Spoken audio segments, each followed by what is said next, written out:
Hello guys, and welcome back again to a brand new video. In today's tutorial I will show you how to preview your code in Visual Studio Code. So simply what we need to do guys is first of all get Visual Studio Code, which is pretty simple. Just go to your browser, and then guys you just have to go to code.visualstudio.com, and here it is, the page.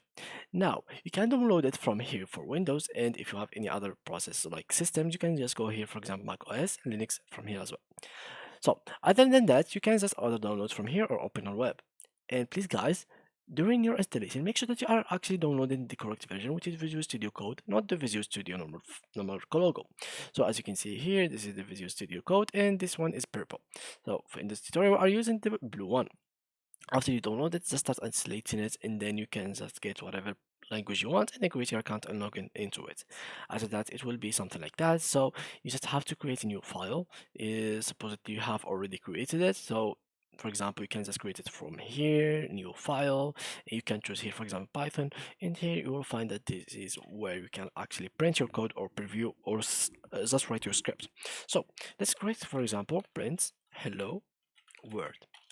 Hello world.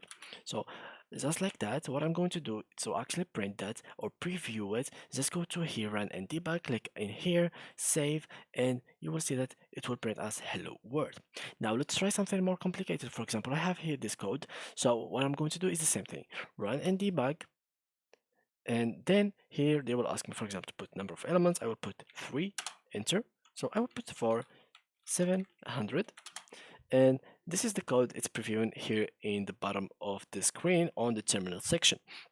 So yeah guys, once more, to be able to preview the code, you just have to click on here, run and debug, and then click on run and debug from here, and it will be running in the terminal section of your Video Studio Code.